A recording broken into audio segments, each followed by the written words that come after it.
Assalamualaikum warahmatullahi wabarakatuh. Halo guys, salam KBS TV.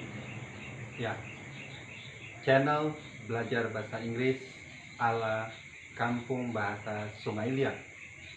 Kali ini kita akan membahas tentang fungsi dari be dalam bahasa Inggris. Banyak teman-teman yang mungkin merasa bingung ya tentang fungsi be ini karena dia bisa muncul di beberapa bentuk atau jenis kalimat. Seperti apa? Kita akan bahas sampai tuntas. Namun sebelum masuk ke materi pembahasan, ada baiknya support channel kita dengan cara subscribe, like, dan berikan komentar kalian jika memang ada hal yang perlu ditanyakan atau yang kurang jelas, dan pasti akan kita respon, dan semoga channel ini bisa berkembang dan bermanfaat untuk kita semua. Amin. Oke, berbicara tentang be atau biasa dikenal dengan to be.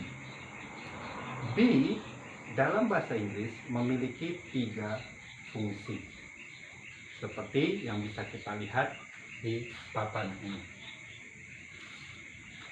Fungsi be terbagi menjadi 3. Yang pertama, ketika kita ingin membentuk nominal sentence ya, atau kalimat yang tidak ada unsur kata kerja atau kata sifat,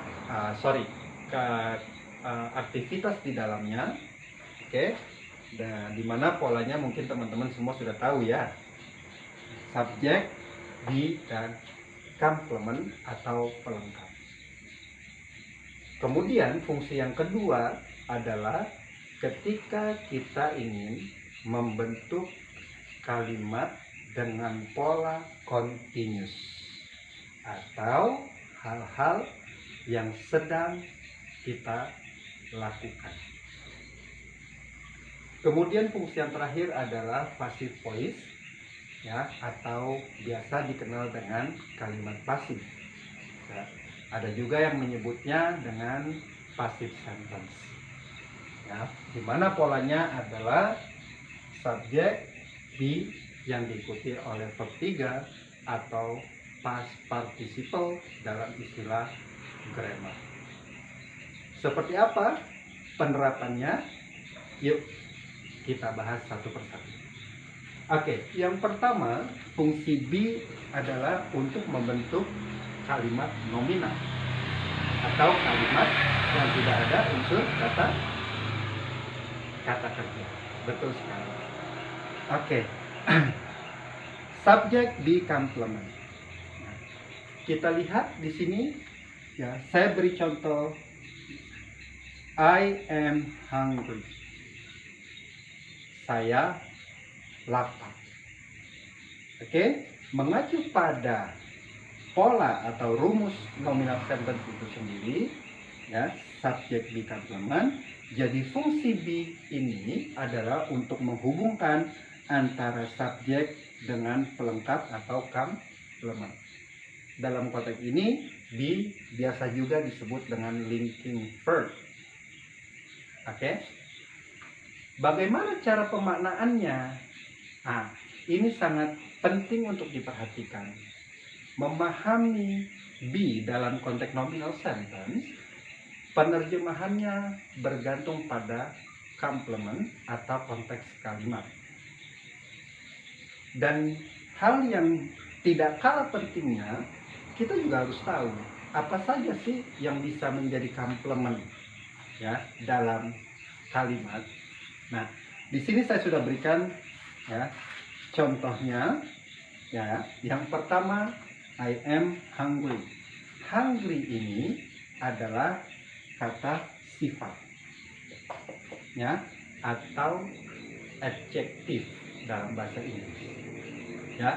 Jadi kalau complementnya ini berbentuk kata sifat, maka untuk penerjemahannya dia ini benar-benar meaningless atau tidak ada makna.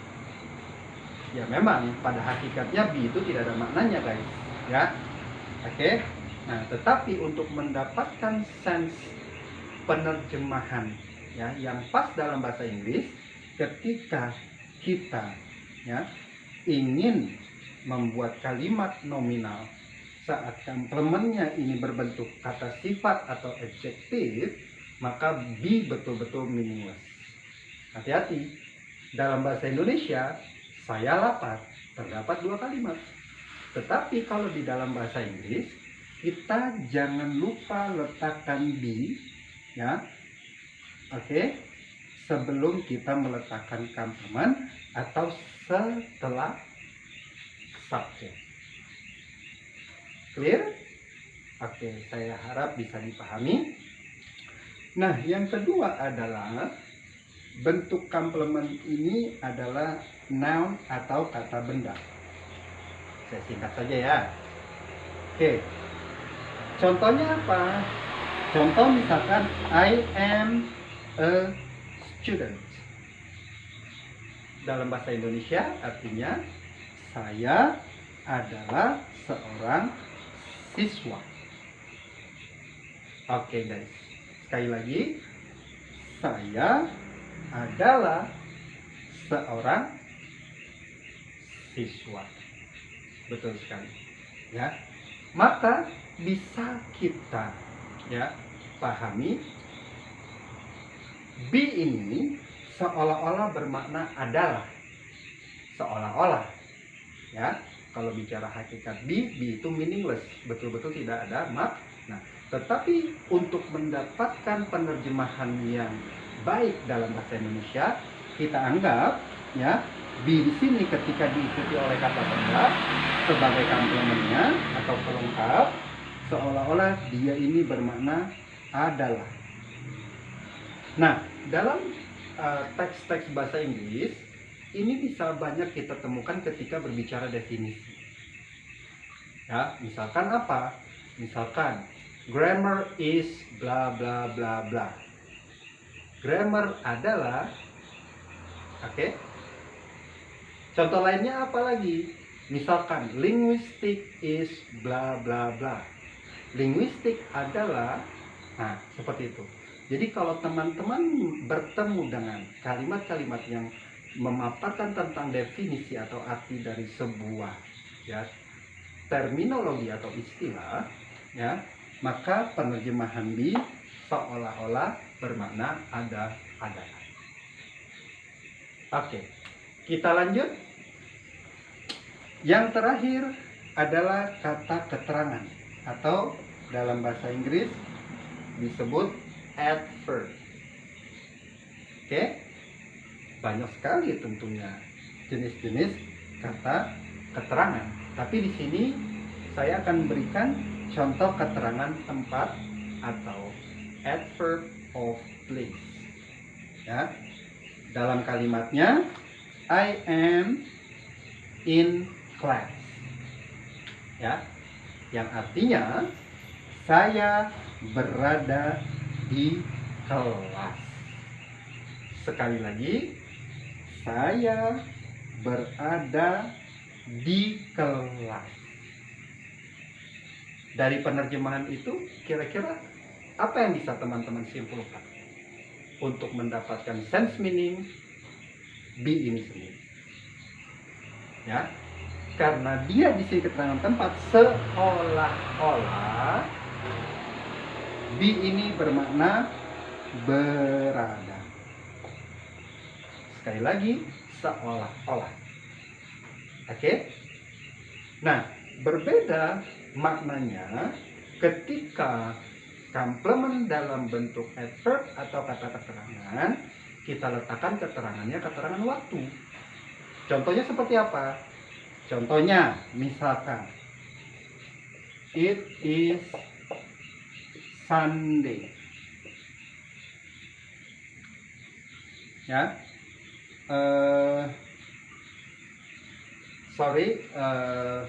misalkan it is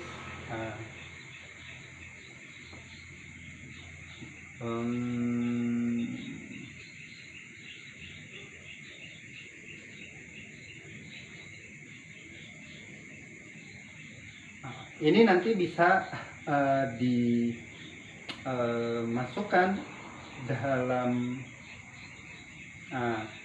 contohnya misalkan seperti ini, it is 7 o'clock. Ya, perhatikan, it is 7 o'clock. Saat ini pukul 7 tepat. Oke, saat ini pukul 7 tepat. Ya, nah di sini it sebagai subjek, is-nya di sini sebagai be, dan ini keterangan waktu. Oke, ya. Jadi seolah-olah is ini bermakna pukul. Ya, bisa dipahami? Saya harap demikian. Jika teman-teman ada yang kurang jelas, bisa langsung nanti tulis di kolom komentar. Insya Allah kita akan respon secepatnya. Oke? Nah, saya review lagi. Untuk konteks nominal, be ini ya selalu diikuti oleh complement atau pelengkap. Dan 3 jenis complement yang umum digunakan adalah adjective, kata sifat, noun, kata benda, dan adverb, kata keterangan. Untuk mempermudah teman-teman mengingat jenis-jenis complement, mungkin bisa kita singkat menjadi ANA. Oke, ANA. Jadi teman-teman tinggal ingat saja nama seorang perempuan, begitu ya. Oke, kita akan lanjut ke fungsi kedua dari be, yaitu untuk membentuk kalimat continuous. Kalau sudah bicara continuous, pasti teman-teman sudah ngerti dong apa konteksnya, yaitu tenses. Ya, dimana tenses ini adalah hal yang paling penting dalam bahasa Inggris. Ya, nah kalau konteksnya continuous, nanti dia ada 2, ya kan sebetulnya, yaitu continuous itu sendiri, ya, present continuous, past continuous, future continuous, dan satu lagi adalah perfect continuous dalam konteks present, past, dan future. Nah, namun di sini izinkan saya memulainya dengan bentuk present continuous. Oke, setelah itu nanti baru kita akan bedah seperti apa sih detail dari be berdasarkan tenses. Baik. Jadi, seperti yang kita ketahui bersama, continuous adalah salah satu aspek dalam tenses yang digunakan ketika kita ingin membuat kalimat di mana aktivitas sedang berlangsung. Oke? Atau on progress. Nah, karena itu di beberapa literatur continuous ini memiliki nama lain atau sinonim dengan progresif. Jadi teman-teman tidak usah bingung ketika dalam sebuah buku disebut present progressive. Ya, present progressive itu berarti present continuous. Seperti yang tertulis di dalam bukunya Robert Korn, ya, di mana dia menulis buku tentang English Sentence Structure. Nah, di situ kalian tidak akan temui yang namanya continuous, tetapi progresif yang digunakan oleh Robert Korn. Ya, oke, guys, continuous ini kalau kita berbicara dalam konteks bahasa Indonesia digunakan untuk aktivitas yang sedang dilakukan. Ya, maka di sini terkait dengan be yang menjadi fokus pembahasan kita, be ini seolah-olah bermakna sedang. Oke. Sekali lagi, be dalam konteks continuous seolah-olah bermakna sedang. Bisa dipahami ya? Oke, ya. Kalau masih agak bingung, kalian bisa langsung komen saja di bawah. Oke, oke guys. Di sini kita bisa lihat yang namanya continuous itu cirinya adalah be yang diikuti oleh verb ing, atau dalam bahasa grammarnya itu dalam bahasa Inggris adalah present participle. Ya, kalau di sekolah biasa kita kenal dengan verb ing, ya kan? Oke. Masuk kita ke contoh dalam pengaplikasiannya. Di sini saya buat contoh misalkan I am studying. Nah, nanti teman-teman untuk contoh yang lebih sempurnanya bisa dibuat sendiri ya.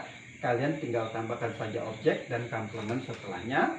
Karena fokus penekanan pembahasan ini pada fungsi be, jadi kita coba persingkat agar lebih mudah dipahami. Oke? Nah, teman-teman bisa lihat di sini contoh kalimatnya, misalkan I am studying. Study ini saya rasa adalah sebuah kata yang umum kita dengar dalam bahasa Inggris, bukan? Apa artinya?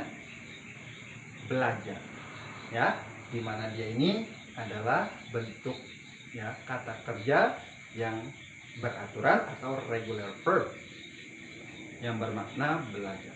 Study, studied, studied, studying. Di situ juga lah yang menjadi challenge kita ya dalam konteks verbal sentence, harus menguasai juga guys verb 1, 2, 3 dan verb ing. Ya. Oke. Contoh di sini I am studying. Mau study, mau studied, studied, studying, verb 1, 2, 3 dan verb ing maknanya sama, hanya fungsinya yang berbeda. Nah, verb ing di sini fungsinya untuk membentuk continuous, dan pasti verb ing ini dia selalu ditemani oleh be. Nah, seperti yang tadi saya sempat utarakan, ya, continuous ini untuk membentuk kalimat ya, tentang aktivitas yang sedang kita lakukan. Maka I am studying bermakna saya sedang belajar. Terserah, nanti teman-teman bisa tambahkan objeknya di sini. Belajar apa? Bahasa Inggris misalkan. I am studying English. Mau ditambahkan lagi komplement? Silakan. In class misalkan. Oke? Ya, saya rasa jelas ya. Nah, untuk memperkuat understanding teman-teman, silakan nanti di rumah kalian bikin contohnya sendiri-sendiri ya. Atau kalian tulis contoh kalian di kolom komentar, nanti akan kita tanggapi. Ya, benar atau salah, ya, atau mungkin ada yang perlu dikoreksi. Ya.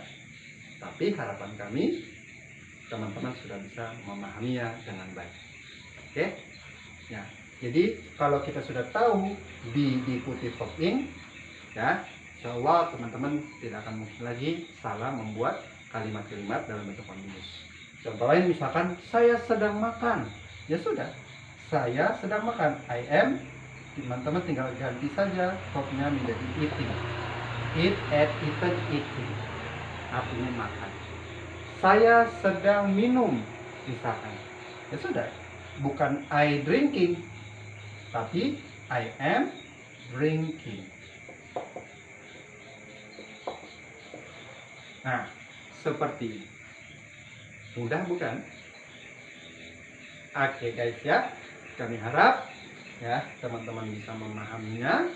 Ya, sekali lagi, jika memang ada yang kurang jelas, silakan teman-teman tulis saja di kolom komentar ya. Oke. Sekarang kita akan berbicara fungsi terakhir dari be. Apa fungsinya? Yaitu untuk membentuk passive voice atau passive sentence. Dalam bahasa Indonesia kalimat pasif. Nah, langkah awal yang harus teman-teman pahami adalah cirinya. Kalau tadi dalam nominal, ya, saya review lagi. be itu diikuti oleh complement. Kalau dalam continuous, be diikuti oleh verb ing atau present participle. Nah, kalau di passive voice, be ini diikuti oleh verb 3 atau past participle. Seperti itu. Oke? Nah, kalau kita sudah mengetahui cirinya, ya, itu akan sangat membantu kita, ya, dan mempermudah kita membentuk kalimat pasif dalam bahasa Inggris. Ya, yang namanya kalimat tentunya selalu diawali oleh subjek. Ya, pasti dia diawali oleh subjek. Itu adalah standar dasar dari kalimat. Mau kalimat verbal, mau nominal, mau pasif, pasti dia akan dimulai oleh subjek. Oke? Oke guys, banyak yang bilang katanya kalau buat kalimat pasif itu biasanya digunakan ketika subjeknya berbentuk benda mati atau selain manusia. Itu tidak salah, tetapi lagi-lagi semua itu tergantung kebutuhan kita dalam membuat kalimat. Oke?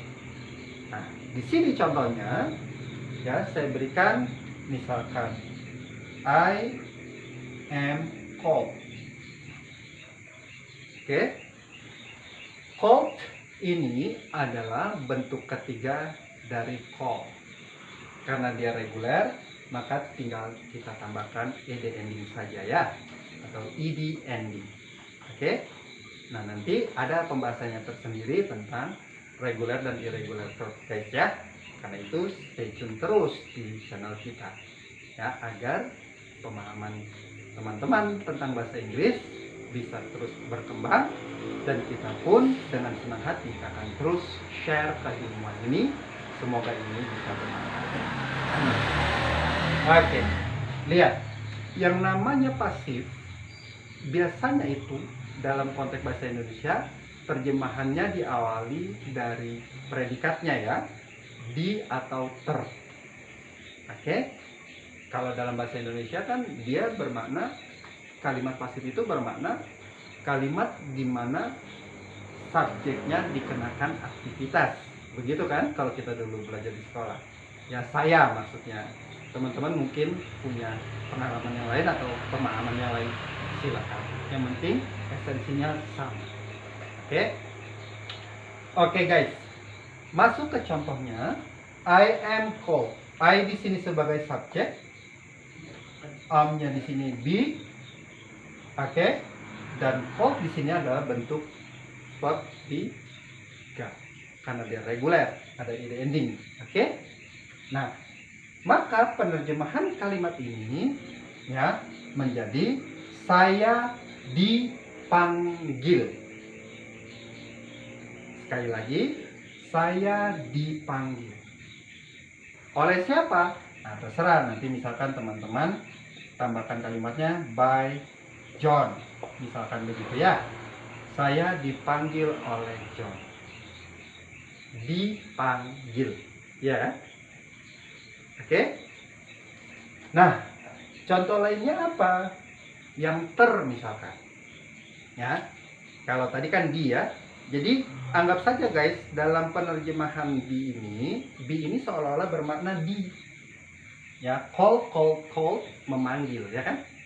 Oke, karena dia di sini pasif, maka anggap saja ya, be ini bermakna di. Jadi saya dipanggil. Oke? Nah, harapannya ini bisa lebih teman-teman mudah pahami. Seperti itu. Ya. Oke, contoh lainnya apa? Ya, oke. Saya akan berikan contoh lainnya, misalkan the cat, ya, misalkan was here. The cat adalah subjek, ya, sorry, karena fokus kita be, saya underline be-nya ya, dimana be-nya ini adalah berbentuk past, yaitu be, was maksud saya, sorry, ya. The cat was hit. Hit ini adalah bentuk irregular verb yang bermakna memukul. Hit, hit, hit, hitting. Oke. Nah, hit di sini adalah bentuk verb 3. Dari mana kita tahu? Kembali ke rumus. Be verb 3 atau past participle. Maka sudah pasti hit di sini adalah berbentuk verb 3. Oleh karena itu jangan ragu lagi. Langsung saja kita terjemahkan dia dengan pola pasif. Ya. Kucing itu hit, dipukul boleh atau terpukul. Ya. Bisa dipahami? Atau contoh lainnya misalkan ya, the food ya, the food ya was thrown ya by sama siapa? By my mother, misalkan begitu. Ya. Makanan itu dibuang oleh mama saya atau makanan itu terbuang oleh mama saya. Semuanya itu nanti kembali kepada konteks meaningnya. Ya, atau kucing itu tertabrak oleh mobil misalkan. The cat was crushed by car. Tertabrak oleh mobil. Nah, mungkin dong orang sengaja menabrak, ya kan? Nah, seperti itu. Ya. Jadi di sini the food sebagai subjek, was-nya adalah be, thrown adalah verb 3 dari throw. Dia irregular, throw, through, thrown, throw. Oke? Bisa dipahami? Oke. Guys, jadi overall I may conclude that there are 3 functions of be. The first is to create nominal sentence. The second to create continuous tense. And the last to create passive voice. Oke? Nah, jika teman-teman ya ada yang kurang jelas, ya bisa tulis di kolom komentar ya, dan jangan lupa support terus channel kami. Stay tune, pasti kami akan berikan ya materi-materi terbaru yang bisa ya kita pelajari bersama, dengan harapan ini bisa bermanfaat dan membantu teman-teman untuk belajar bahasa Inggris dengan cara yang sederhana dan mudah dipahami. Jangan lupa subscribe, like, komen, dan share ya, agar channel ini bisa dirasakan juga manfaatnya oleh teman-teman kita semua. Amin. Oke. Dan untuk ya teman-teman yang ingin belajar lebih detail tentang bahasa Inggris, baik offline ataupun online, teman-teman bisa nanti cek informasinya lewat admin di kolom deskripsi. Oke guys, oke, saya rasa itu saja yang bisa disampaikan untuk kali ini. Kurang lebihnya mohon maaf ya jika ada kata-kata yang salah, dan saya harap ini bisa bermanfaat untuk kita semua. Terus belajar. Salam KBS TV, channel bahasa Inggris untuk belajar bahasa Inggris dengan cara yang sederhana dan mudah. Terima kasih. Assalamualaikum.